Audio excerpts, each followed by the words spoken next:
this. So incredible. Hello everyone who's watching this later. We just started recording and here I am with all my friends. You weren't here. I don't know where you were. I'm sorry, what did you else? You had work? Sleeping? Fine.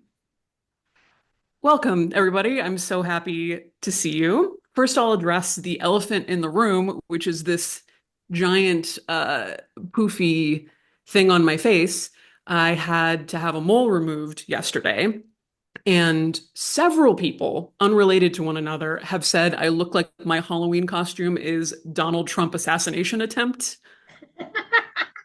But it is a removed mole.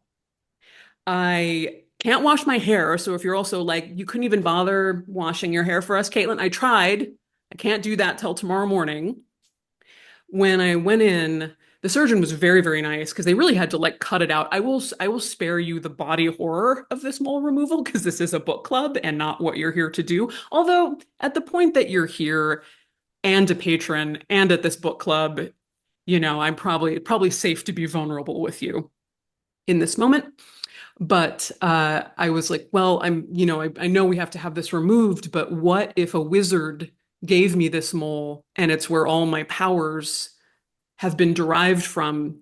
And if we remove it, it's an affront to the wizard. And thankfully, which is a very quirky thing to say, I don't know why I said it, but thankfully the surgeon was like, well, if that happens, you can't sue me. If that actually was the source of all your power and now it's gone. And I was like, thank God that did not just like land like a metal anvil in the room. But anyway, smoke gets in your eyes. That's what we're actually here to talk about.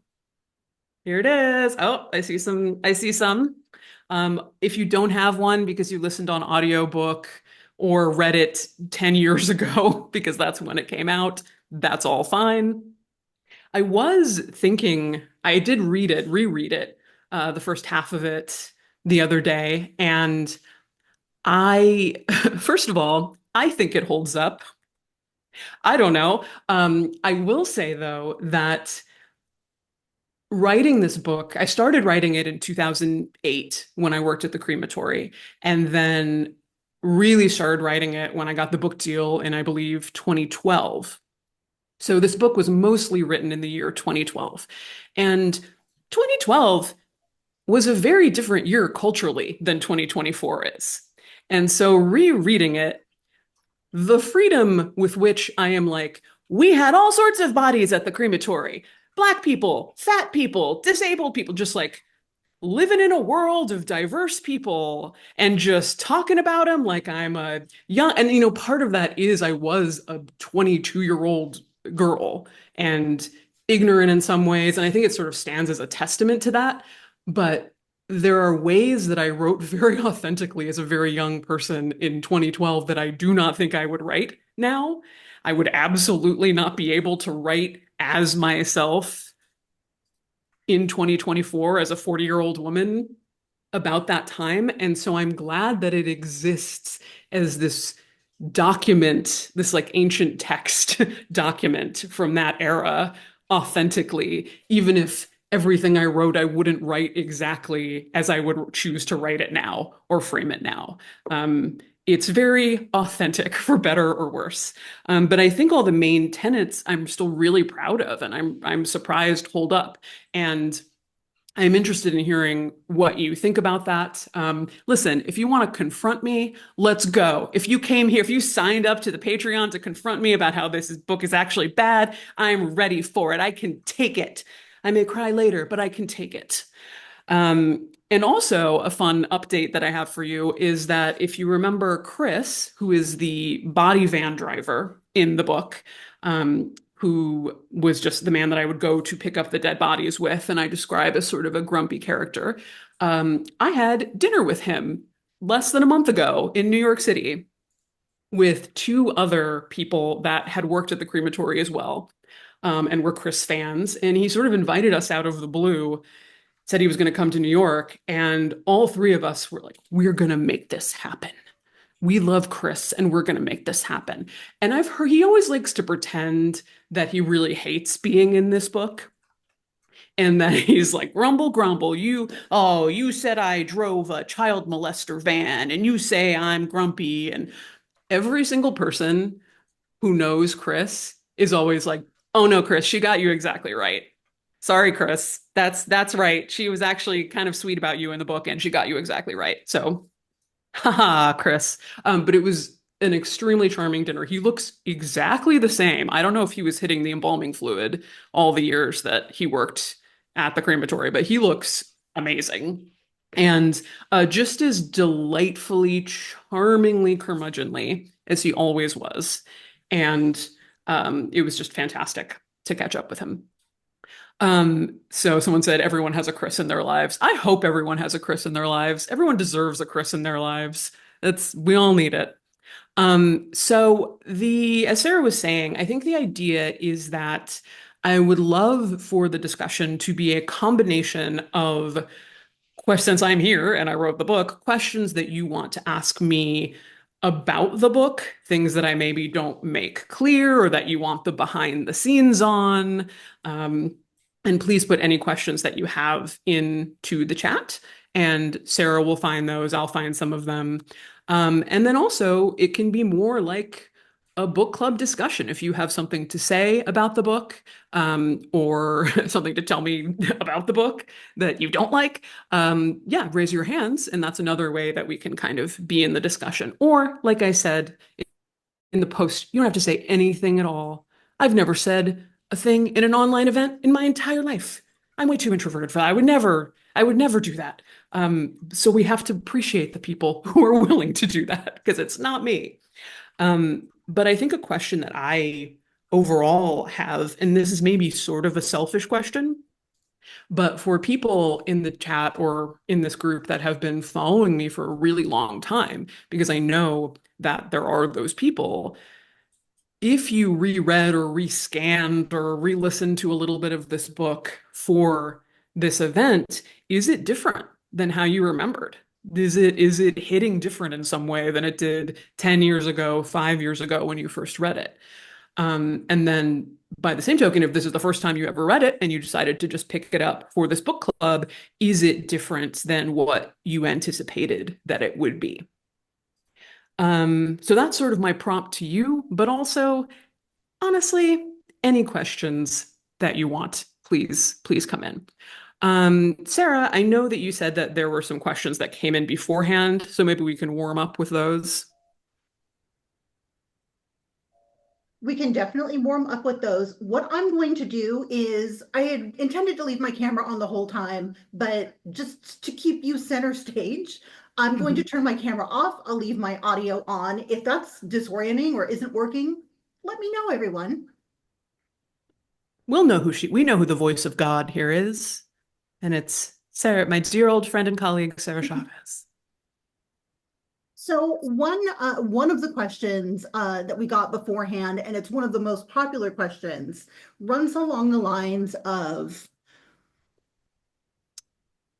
how what has it been like for you not anticipating kind of what this book has helped to kick off? Literally an entire international movement has grown out of, this book was very much a catalyst for over the past 10 years.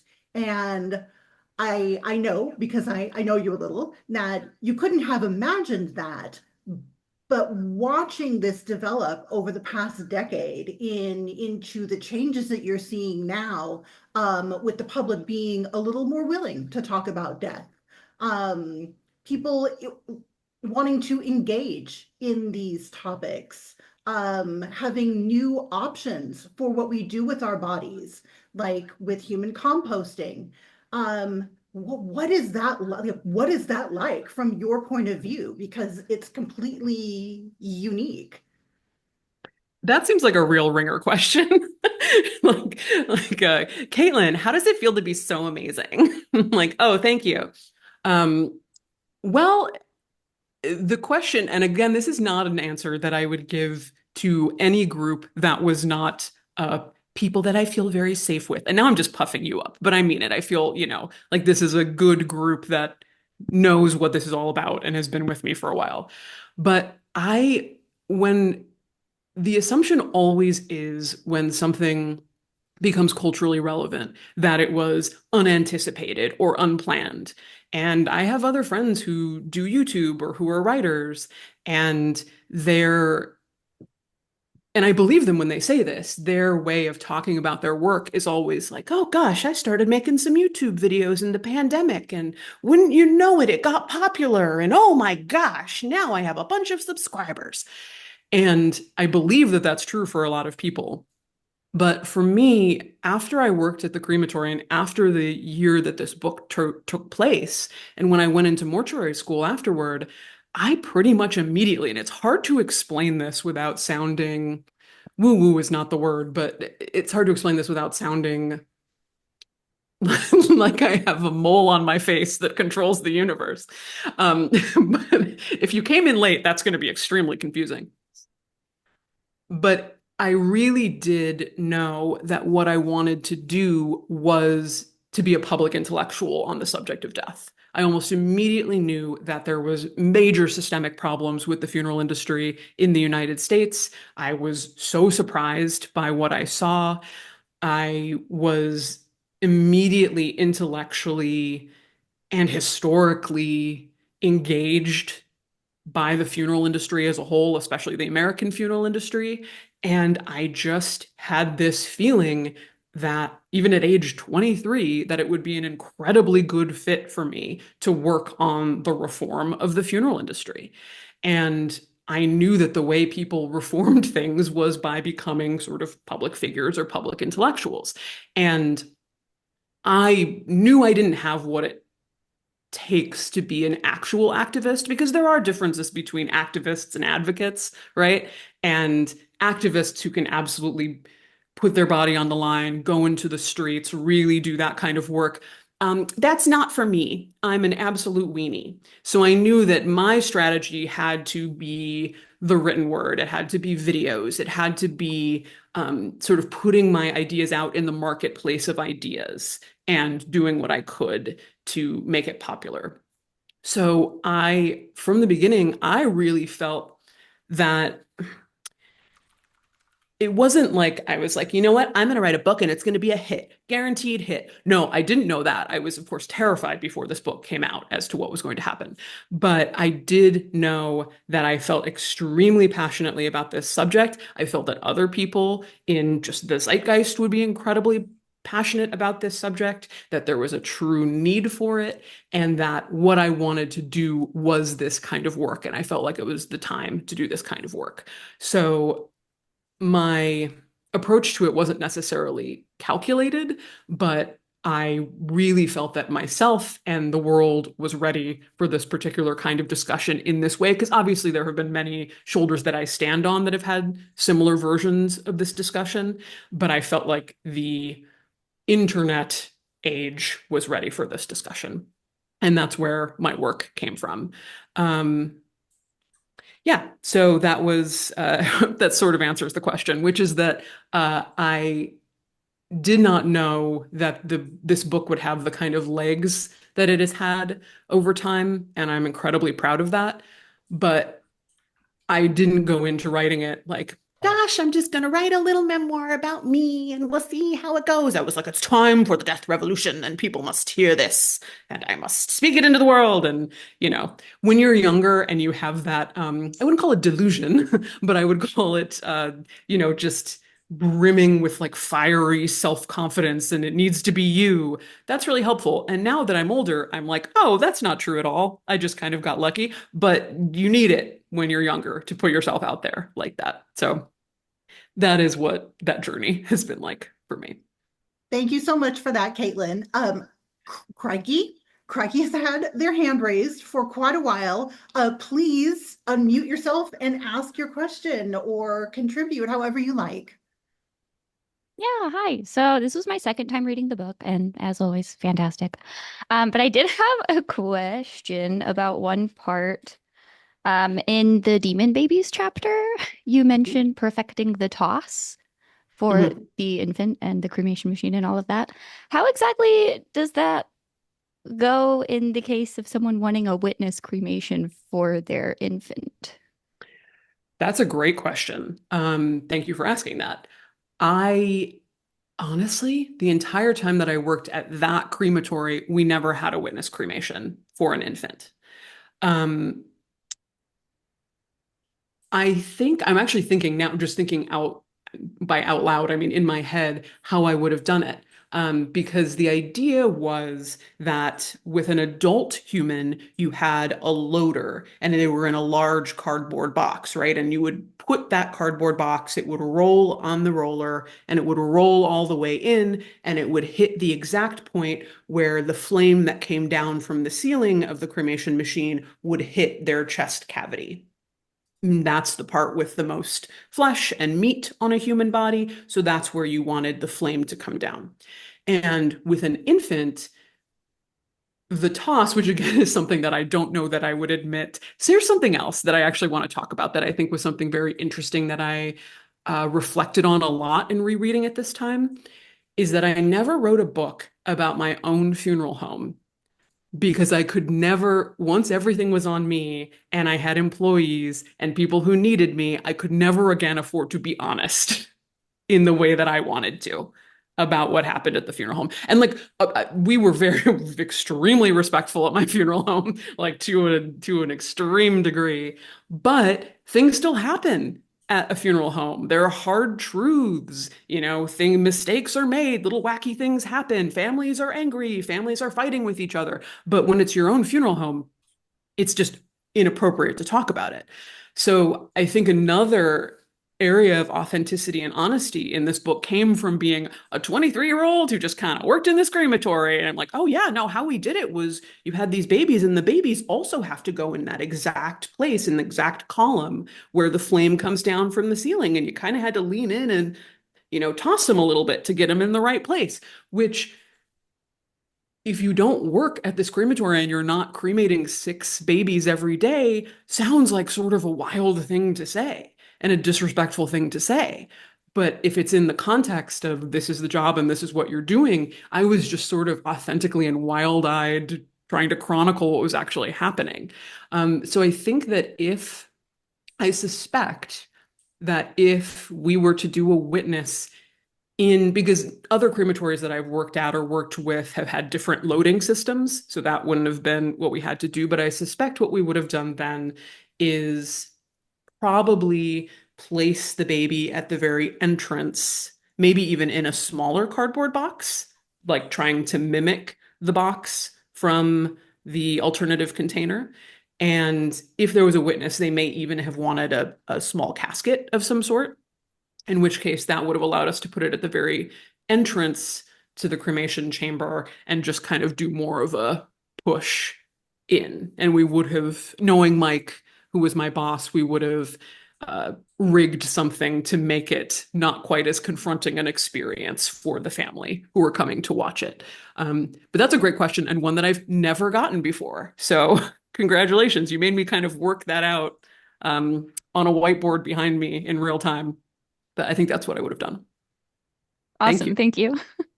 Thanks so much for your question. I have a question from Samuel in the chat who wants to know, were you aware of alkaline hydrolysis when you were writing the book?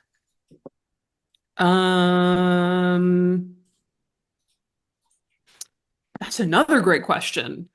I don't know if I was. I think I must have been. I was certainly aware of green burial is in there.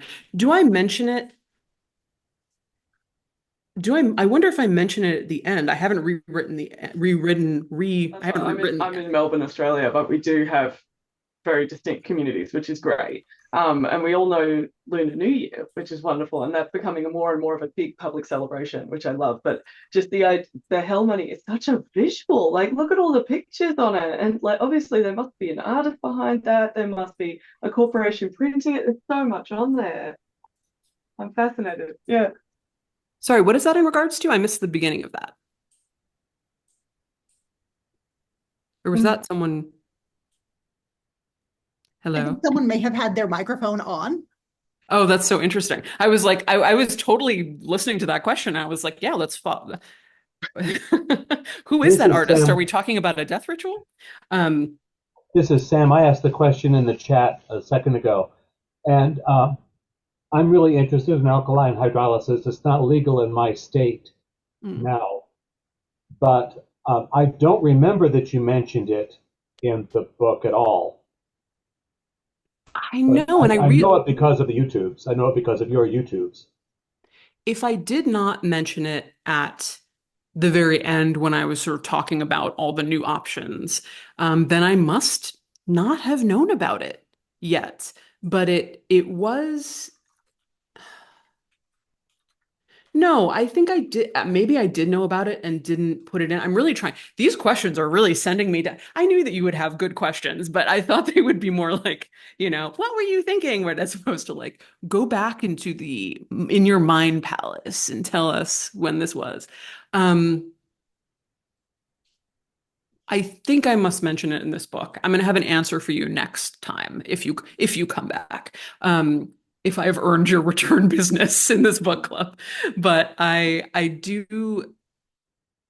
think I must have known. But it does feel so strange in some ways, to not have composting have even been invented yet as a body disposal technique, because that ended up being such a large part of my career so far. And I think, well, you've sent me into an existential spiral and I have to go. Thank you so much.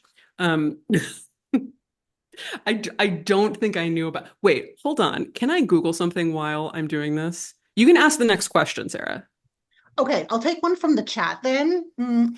How how does writing your new book compare to writing your first book? Oh my gosh. And Um, well, I am in the thick of it right now. Where'd you go? Oh, there we are. We're back. Um, oh, it says a search of the ebook does not show alkaline or hydrolysis. What about water cremation? Well, cremation is going to be hard because that's all over the book. That's the entire book. In fact, it's a crematory memoir. Um, or watermation. I wish watermation is a great name. I'm sorry that it's not actually called that. Um, I think that this is actually a totally different process than the book I'm writing now. So I thought when actually I proposed my new book, which for those of you have not heard, is about the dead bodies of the Titanic. I thought it was actually going to be sort of more like Smoke Gets in Your Eyes, in the sense that it was going to be a lot more Caitlin. But as of right now, I'm about in the absolute halfway doldrums of writing through the first draft. It is so much more research heavy than I thought it was going to be. And in some ways, I do think that I'm going to get through this slog of research and all this information and put the story together. And on the second pass, will add a lot more of me to the actual book, because it is also about how the dead bodies and the mass death recovery and class issues in the recovery of the dead body of Titanic reflects our larger American death industry and the development of the death industry. So there is room for a lot more me in it. But in Smoke Gets in Your Eyes, you can read it as you go along. It's like Caitlin does a thing, Caitlin does a thing, Caitlin does a thing. Oh, let's stop and think about the history for a second. Let's put this into a little historical context. Let's have a quote here. Let's have something from a historical book or a paper on something. Whereas the Titanic book is just like every sentence could be fact checked. Every sentence is a quote, a historical statement, part of a story that needs to be sourced. And every once in a while, there's Caitlin goes and does something, and it's the Caitlin show. It's sort of more like a New Yorker article than a memoir.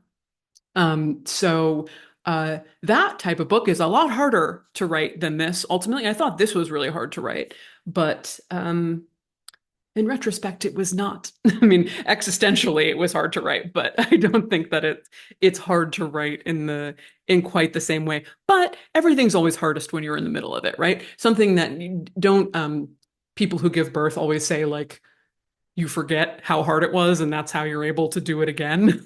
That's sort of like writing a book, in my experience, is that you really gotta just forget how hard it was, or you won't do it again because it's tough. And if you've written a book, back me up on this. Tell me how you feel about that. Um, yeah, I guess I did not know about Aquamation, going back to that question, when I wrote this book, because I really feel like I would have put it in the book. I want to know when it was,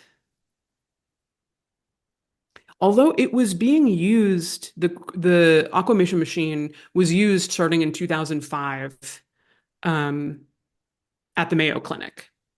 And I would always say that when I started talking about it, but I do believe that it had not been yet used. Oh, you know what?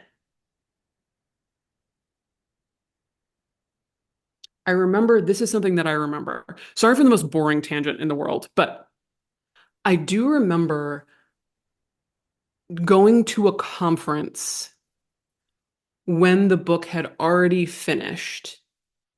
I think I went to the CANA, Cremation Association of North American conference on that specialized on like the emerging technology of alkaline hydrolysis.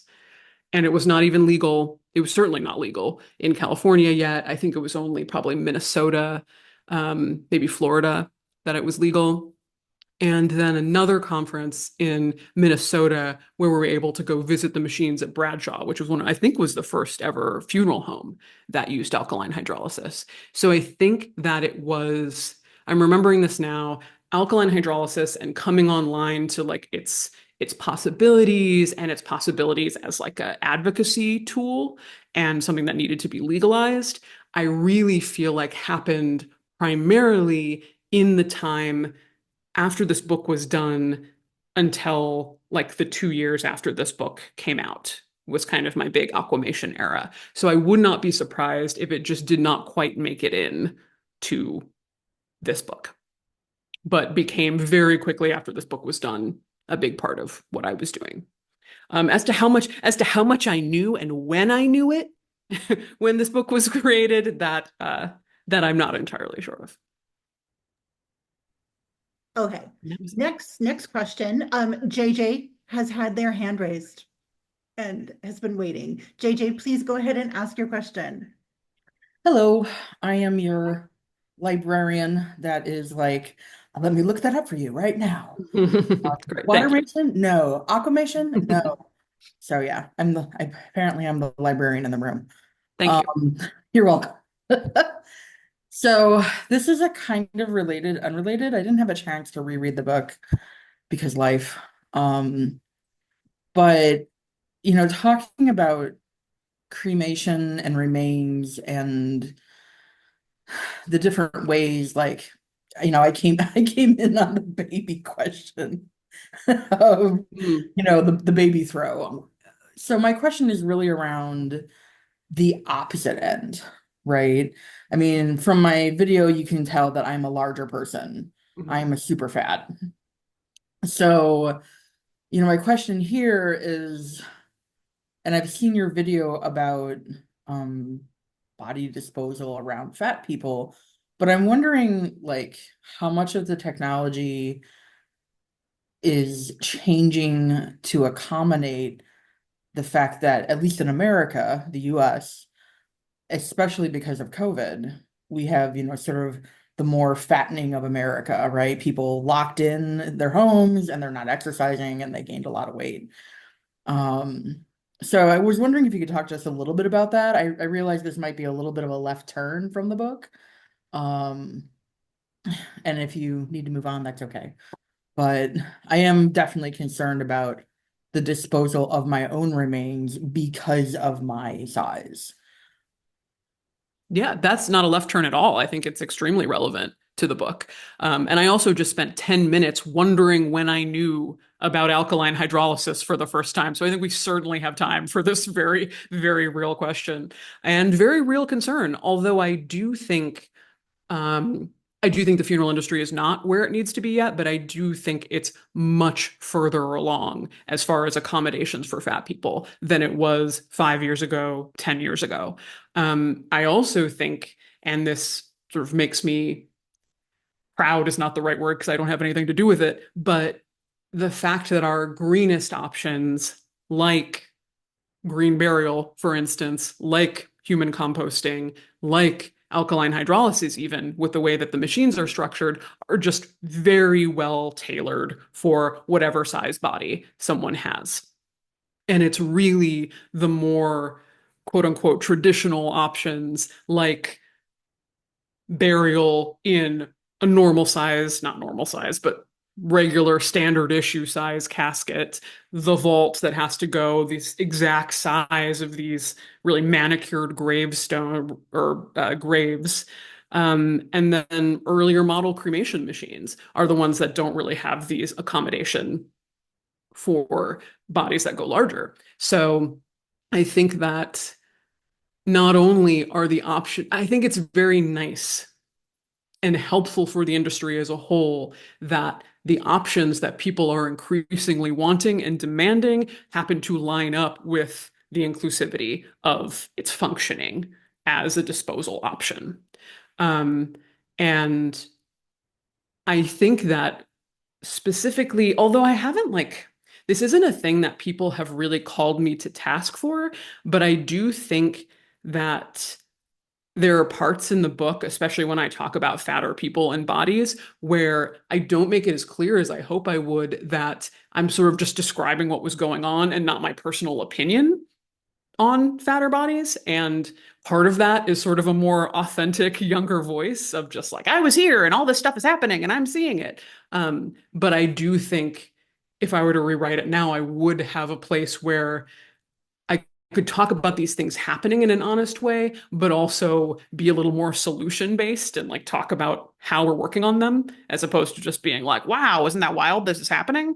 So that is something that I think about. But I do think that it's still true that you have to make more accommodations for yourself if you are a fat person in the funeral industry. You have to do more pre-planning. You have to do more engaging with your family or whoever you choose to work on your body or help with your body when you die. But I also think that we've come a long way and there's certainly a lot more consciousness about it in the funeral industry. So a good news, okay news, sort of thing. Thank you. Thank you, JJ. So we have a question in the chat from a fellow Sarah, no H, who asks, if we aren't in a state that has legalized human composting, can my body be taken to another state? I thought that at some point I heard you have to be embalmed to be transferred to another state. Can you clarify the laws around that? That's another great question. You definitely can go from state to state. There are some states, the National Home Funeral Alliance, I think would be a good resource for this. But there are some states that try and sort of like trick you with embalming laws and embalming bodies going over state lines, but really it can happen anywhere. I think the bigger question is how environmental is your desire to receive human composting? And this is actually a really good existential question. For me, I think about this actually quite a lot because we dragged the corpse of legalization here in New York across the finish line, which was a huge advocacy push with our organization and with Recompose and Katrina Spade. But it's still not going to be ready here for years. Or until the sort of regulations can line up with composting happening in New York. So if I live here in New York and I want to be composted, I might want to be green buried, I might want to be composted, but it would be an option to fly me over to Seattle or fly me over to Nevada or fly me over to somewhere else where composting is legalized and in operation. But is the statement that I'm trying to make with making my body soil worth my body flying, which is, a body and weight going on an airplane? Okay, maybe that's not the greenest decision, but I'm also gonna fly to California in a couple weeks as a living person. How is that different than a dead person flying one final flight to get the composting, which means so much to you? So I mean, don't think too hard about it if it's what you really want, but think about the reason you're doing it. And is transporting your body or flying your body or putting it on a train or putting it in a truck and driving it, is that, are you a purist on the environmental impact, or is it really about you want to be composted and that's, what you're in it for? So yeah, but it's definitely possible. There's definitely ways for you to get, and actually, if you're sort of, I don't know how old you are, or how sick you are, or any of these things, but Recompose in Seattle is always really happy to talk to someone about how their body could get there. And I think they kind of specialize in that at this point. Next. We have another question in the chat. This is such a good one. Hold I'll be on. the judge of that. Oh, okay. Are there legislative elements being pursued to protect individuals who donate their bodies to science or research? My late wife was dissected, studied, and her remains returned to me, but abuses have been chronicled in the news. Yeah, that's well, first of all, I'm glad that it went well for you. I'm sorry about your wife, but I'm glad that it went as it was supposed to happen. Um, it's such a shame because there is so much joy that people take in being able to see their body as making this final gift to some sort of research. And sometimes when people do it, they are completely, actually, really genuinely open to anything happening when the person dies. And I actually remember in my second book, there was a body that was donated to the Body Farm in North Carolina. Sorry, that sounded like I was choking up. And it is a beautiful thing, but my throat was dry. And they had to ask if it was okay to do the human composting experiments on this person's body. And his family was like, yeah, that sounds, I don't know what that means, but cool. He really meant it when he said, going to the Body Farm, whatever happens, happens. And I think there are people who genuinely don't mind what happens. But when you're working with a private donation company, there is always the chance that things happen with your body that you don't expect. I don't know if you remember this Patreon video from, I think probably 2 or 3 years ago at this point, but the live autopsy in Oregon, where there was just kind of a guy who was like a TikTok science investigator guy who bought a body from one of these private body donation companies, bought a body and shipped it to Oregon and charged people $500 to come in and watch an autopsy. Just people from the community come in and watch an autopsy. And the problem was not actually, in my opinion, that there was a live autopsy. I think if everyone is consenting, all right, have a live autopsy. It was that this poor wife of this man had no idea that her beloved husband's body. It was just, I think they didn't have much money, and the funeral home was like, here's an option. It's scientific donation. It's much less expensive. And she said, okay. And then the next thing she knows, her husband is like on the news in Oregon for being this live autopsy. So you really lose control with private donation companies. And I do think that there are things in place. There are not enough things in place, and I think recent scandals have gotten things in an attempt to regulate more. Sarah, you might have more information on I know that there was a thing in Congress that they were trying to do. I don't know the latest thing on that, but Yeah, just to interject really quickly, yes, in 2022, there was the Consensual Donation and Research Integrity Act, Did not remember that name. Endorsed by us. It's been endorsed by the National Funeral Directors Association. This regulation and protections for consumers is so important. It hasn't gone anywhere. I watch it like a hawk though. So Yeah, if you want to, yes, if you want to know who's really watching the legislation, it's Sarah for sure. And in places like the UK, for instance, if you're watching from there, you can't do private donation and private tissue banks and things like that. It doesn't work like that. You can't just give your body to science and off it goes, and there are no regulations. That it's very sort of like United States. But it's ironic that we can't consensually compost our bodies legally in every state, but we can just sell it for a live autopsy. Like, wait, what? No, that's wrong. So we have a little trouble, I think, with how things are regulated. I say it all the time. We need our funeral industry to be regulated for the industry that we actually have, with the issues that we actually have, versus, some funeral industry from 20, 30, 50, 100 years ago. So Sarah, do you want to put the name of that bill in the chat so people can look it up on their own as well? I will do that. Thank you. Just a moment. I'll read you the next question. And then Sue, I see your hand up. If you just wait a moment, and then we'll come to you next. So I'm going to abbreviate your question just a tiny bit, James, because we're coming towards the end of the hour. I'll talk a little quicker too. I'm a bit of a rambler. All right, I'm wasting time now. Go, Sarah. Go. Okay. Go. As a literature teacher, I often explore themes like grief and mortality. How would you suggest incorporating more conversations about death and the realities of death care into an academic setting in a safe way? And are there works of literature that you have found to be influential on your own thinking and stance? Go. Okay. I mean, I don't really think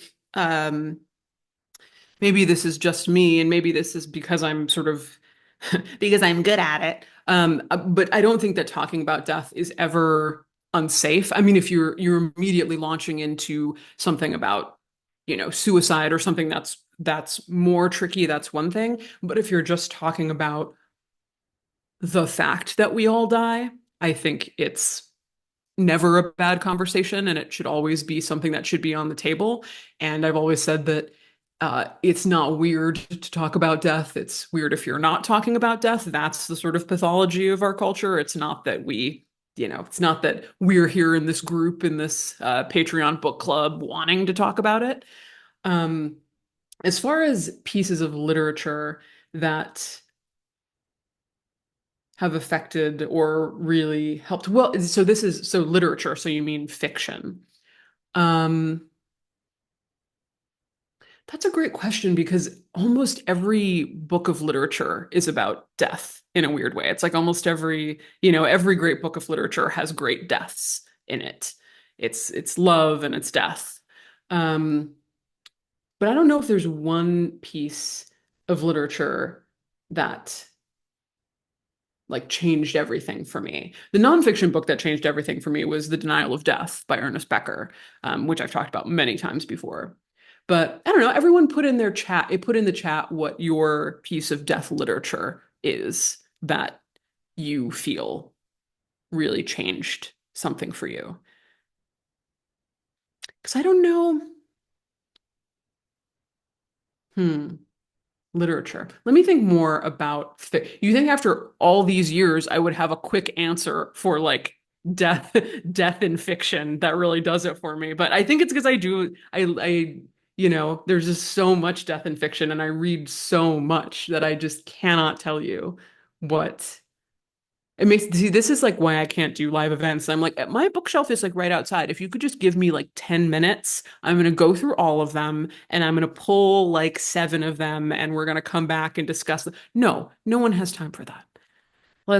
Everybody put in the chat what they think. And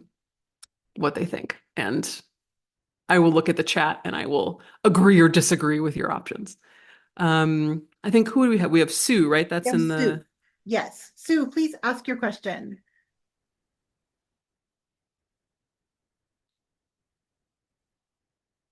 think you have to hit. Sorry. There we go. Yep. Perfect. Going back to the last question. I worked for a funeral home, and here I'm in Australia. So, and the funeral home had a contract with, so the laws here for collecting the dead and donating to the unit to science. So here in where I live is that there's only university that you're allowed to do it to. So and the funeral home I work for is the only funeral home that is allowed to do it.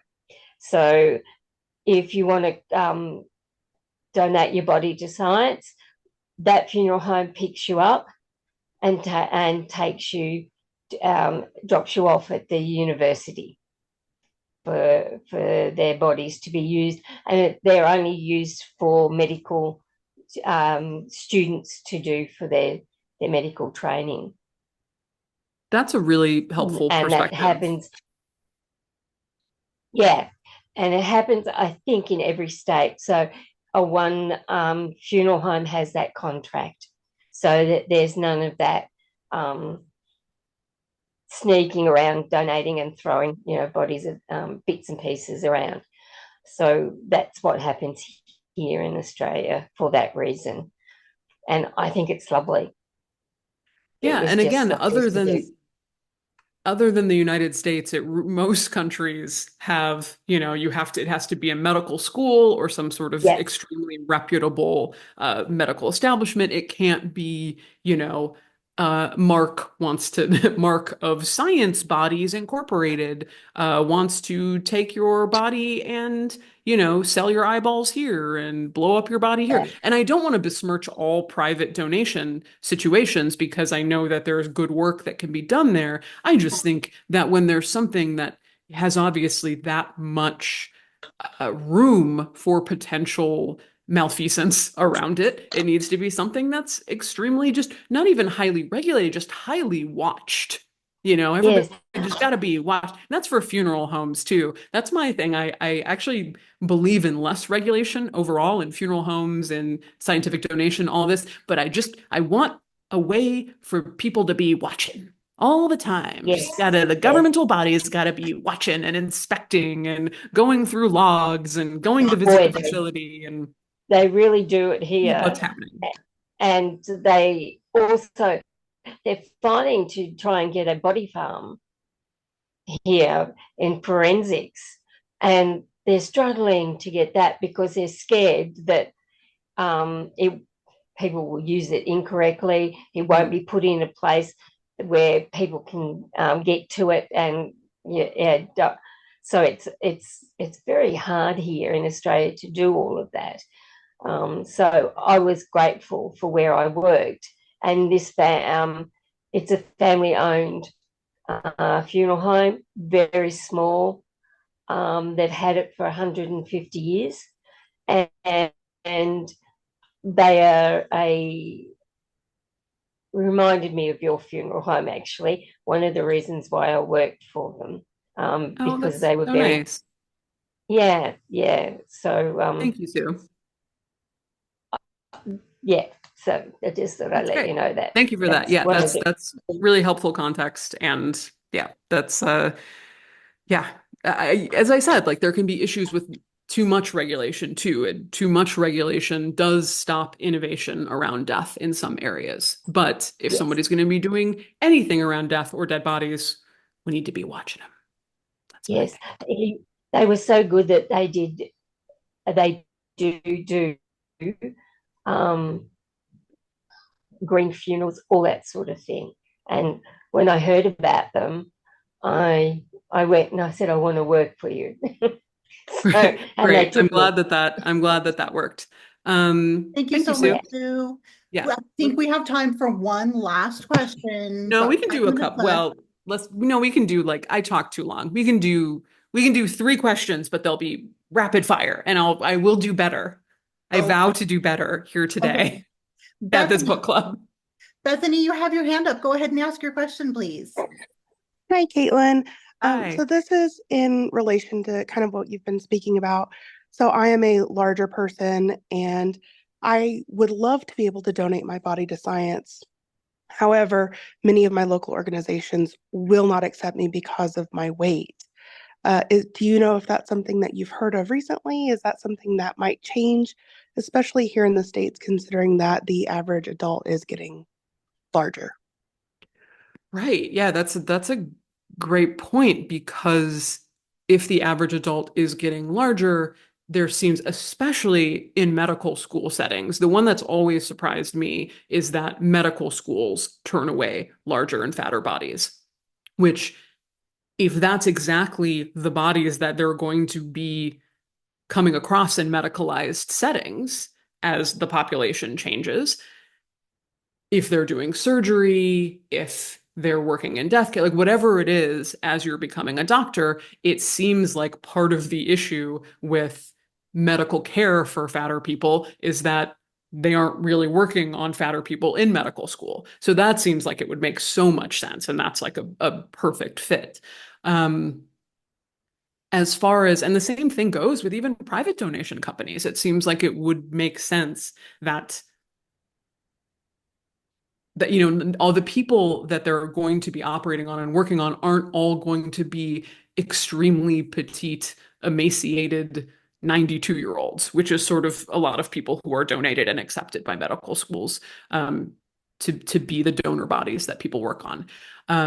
So that is a surprise to me. I do hope that's changing. I have not heard, that has always been my understanding, is that is an extremely unfortunate limit that is placed on donating your body, but I'm actually really interested to see if that is changing or if there are examples that you come across or anyone else comes across. If so, please let us know where that is not the case, because I think that would actually be a really great thing to highlight either on the order or in organizations to just talk about that exact issue and where it is being done successfully, because it seems like there would be a lot of practical applications for a willingness to do that.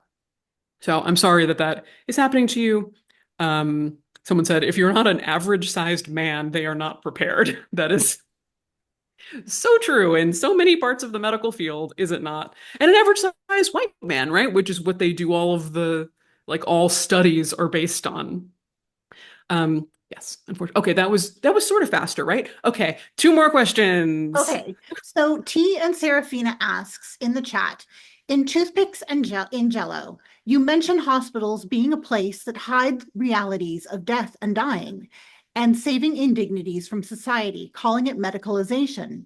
Do you consider this a form of privatization of community care in the broader sense, or do you see these as distinct? Say that last part again. Do you consider this a form of privatization of community care in the broader sense, or do you see these as distinct?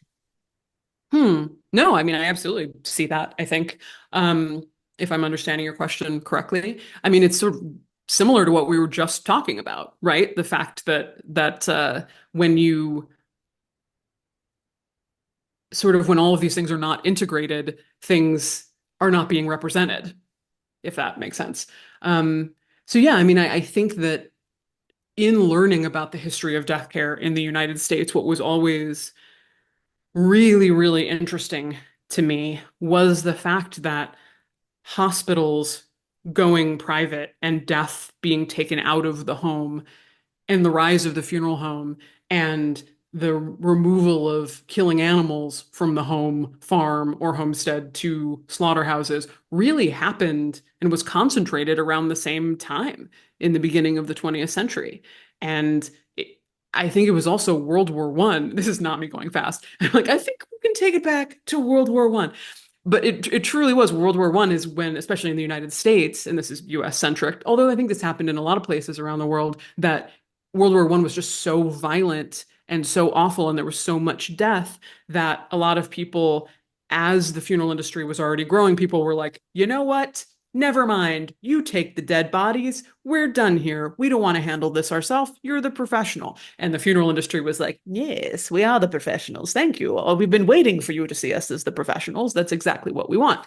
And Similar things happened, I think, in the hospital setting, where it just became so much easier.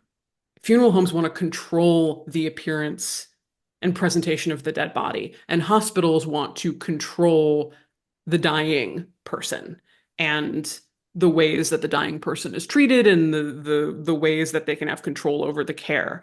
And just going to someone's home and providing the spectrum of care that they would need wouldn't do that. So I think that in all these cases, funeral homes and hospitals, it's what works for the hospital and the funeral home. It's not what works for the community. It's not what works for a family. It's not what works for an individual.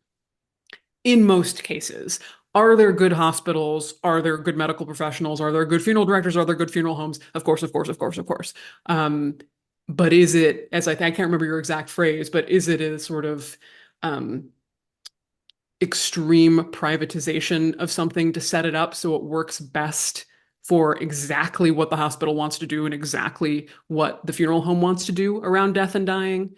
Yes, it is. Okay. I think it's the final question. Oh, maybe we can do two. It's only 8 now. We can do 2 quick questions. Okay. Right, Sarah. I'm sorry, I'm flouting your authority here. You really had boundaries, and I was 2 questions. That is it. I'm cutting you off. okay. Okay. You Okay. tried to have boundaries, and I. Ugh. Okay. Okay, question from Jessica. My state, Massachusetts, has been fighting about human composting for the last 2 to 3 years. My state representative is leading the fight, so sending a letter to them isn't necessary. What more as an individual can I do? Well,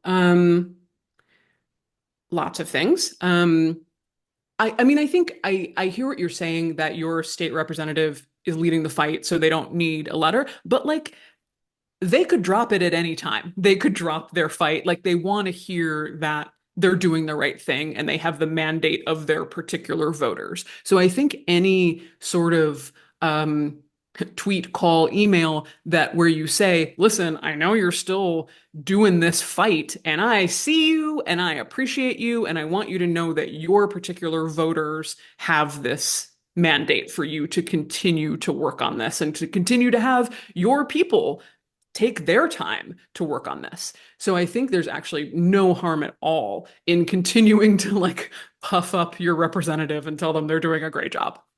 And then the other thing is, continue to write to media in your state. Don't hesitate to say, hey, just so you know, letters to editors at various places. I'm still thinking about this. This is stuck. Does anyone know why this is still stuck? Are there reporters who you can send to ask why this is still stuck, why this is not moving forward? Or just print this letter to the editor to show that I am thinking about this and asking about this. And then, of course, there's always social media. There's always, I don't know what your social media is like, but if it's very Massachusetts focused, if you're on Facebook, if you have people in your own community, you can post articles about it. You can ask them, they might live in different districts, have them send it to their representatives. Find out who, is against the bill and send them a nice letter. There's lots of things you can do. I think it's incredibly important because every state needs to be its own thing in the legalization process, and each state has completely different reasons. And it would actually be really awesome to kind of brainstorm what it is in Massachusetts that is the core. Like we talk about this all the time. If it's someplace like Washington, it's green values. And then in Texas, it's like, you're not going to tell me what to do with my dead body. It's very different depending on different states. So what is it in Massachusetts? Like help them understand what the core issue is that most relates to how most Massachusettsans feel about, is it Massachusetts? Is that right? That is the kind of core thing that connects them to the desire to have human composting. Someone said mass holes. Yeah, that's that's the one I had heard, but that can't be the real answer. So yeah, those are some options, but keep up the good fight. We need you all. All right, this can actually be the last question. That was our last question. Oh, the last question. To raise your hand or throw something in the chat, this is your last chance.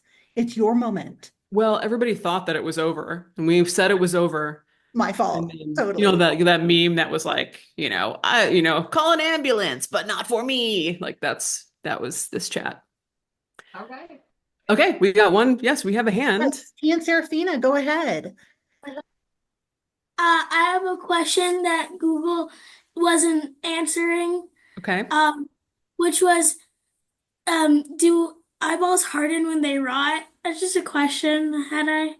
Do eyeballs harden when they rot? No, I think they do the opposite. I think the eyeball is traditionally one of the things that. So the first thing that happens is the corneas cloud over, so they turn blue. And this is always a thing that people would say that the dead person had blue eyes, but they don't. You don't know what color eyes they had. It's because the cornea is clouding over. It kind of looks like I don't know if you were allowed to watch Game of Thrones, but they were kind of like the White Walker eyes. And Yeah. then the eyeballs are really one of the first things to decompose. So they don't really, I mean, they sort of, it depends on if the body is mummified. I could see the eyeball kind of like hardening down to kind of like a little nugget with what's left. But really, in a normal situation, the eyeball is like a real mover and shaker in the decomposition field. It's going to get out of there real quickly. So that's what I think it is. But that's a good thing to Google. Good for you. What? Great. No, there was no answer. There was no answer. Yeah, I think that would be the answer. I mean, I think I might try like eyeball decomposition rate or something. Might tell you a little more about it, or how long for an eyeball to decompose, or is what organs decompose the fastest in the body? Yeah. Could be a fun Yeah. one. So Yeah. there you go. Someone says another knitter. Yeah, that's cool. Knitters unite. Okay, that's amazing. Thank you. Thank you. And that was our last question. What a charming. See, isn't everyone glad we took a final question? Absolutely. Let's get to that. Well, thank you, everyone. This was oh yeah, you got crochet, cross stitch. You're not all knitters. I know I'm not supposed to say that knitters are cross stitchers and crocheters are felters or whatever. I know, I'm sorry. Representation for all of you. Yeah, thank you, Sarah, for having this go so smoothly. If this was just me running this, chaos. Chaos across the land, horrors, people screaming into the night. But because Sarah was here, thank you. And thank you everyone for coming. This was such great questions. And as you know, some of you tripped me up, but it's nice to be a little challenged sometimes. We can't get soft, can't just move through life doing whatever. So yeah, next one is November 21st, if I'm correct. And it's the second half of the book. And yeah, hopefully you'll come with more questions and we'll know what we're doing. And maybe honestly, if people are really having fun, we could do it with different books. It doesn't have to be my book. It could be other books. It could be some of the literature suggestions in the comments. We could do it with videos. We could do it with videos. That's true. Like our videos or just other videos or documentaries. We could do watch parties, watch and discussion and chat parties. Oh my gosh. I went, oh my gosh, not because I don't want to do it, because like my technology brain is, so I'm like, we couldn't. Surely we don't have any way to handle figure everything. out how to do that. You show up and just talk and be amazing. I just show up and look pretty with my giant wound on my face. Thank you, everyone. This was really awesome. I really appreciate it. You're the best. I say it all the time. I'm not one of those people who behind the scenes is like, I actually hate all the people who support me. I really do appreciate you. I sincerely do. Sarah, am I right? So right. All the time. Mhm. We talk about this all the time. It's very true. I This is very wonderful. much do. And thank you so much. And I will see you all in a month's time, less than a month's time. Yes. Okay. Thanks. Bye, everyone. Bye. Bye.